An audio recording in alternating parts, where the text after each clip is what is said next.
Hello all, welcome to KT Simcon Self-Paced Learning Module. In this particular session, we will discuss about how we are going to perform a write transfer without any wait state with one example. So in our previous sessions, we have introduced you to what do you mean by APB protocol and what are the signals which are associated with this APB protocol, right? Now, in this particular session, we are going to see what do you mean by write transfer and how you are going to perform a write operation without any wait state. So let us take one example. So let's say if I'm going to have a simple master over here and a slave over here, and if my master wants to perform a write operation, so what it is going to do, it is simply going to assert my p write to 1.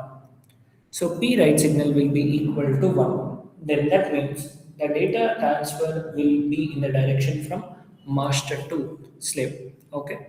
And how the data will be sent using this PW data signal. So using this PW data signal, it is going to send the data, the master is going to send the data to the slave. Now, as I have said you in the previous sessions itself, in the first session itself, that ABB protocol is a synchronous protocol. Now, what do you mean by synchronous protocol? That all the transfers are going to be synchronous with your clock, especially your positive edge of the clock. Okay. Now, let's say if my master is wants to start any transfer, okay, then what it is going to do, first of all, it is going to provide the address associated with that particular transaction. As I've said you previously only, if it needs to send any particular data, it definitely needs to first of all provide the address which is associated with that particular data. Okay, so without providing any particular address to that particular data, it is not going to initiate any transaction, right? So it needs to definitely provide the address associated with that particular data item. Okay, then only the transaction will begin. Now, after providing the address, since we are going to perform the write operation, so first of all, we are going to provide this p write to 1. So this p write signal will be equal to 1. That means we are going to perform a write operation. Now, as we have made our p write to 1, the next step what we are going to do is, yeah, we can see from the waveform also our p write is equal to 1. Okay. Next, we are also going to make our p select is equal to 1.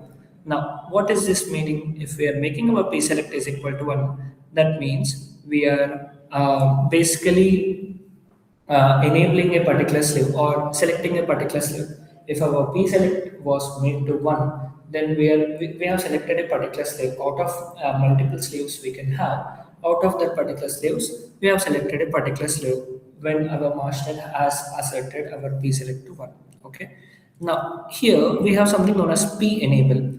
Now, what do you mean by this P enable? So before understanding about this P enable signal, we need to understand about a particular phases, a concept which is known as phases. So in our APB protocol, we have two phases. Okay, one is setup phase and another is access phase. Okay. Now, what do you mean by setup phase? So in the basically in the case of your setup phase. So basically in your setup phase, all the address signals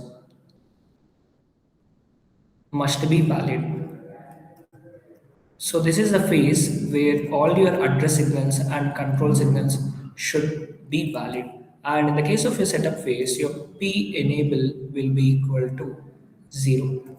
In this particular phase, your P enable will be equal to 0. And during your setup phase, your address signals and all the other control signals must be equal to 0.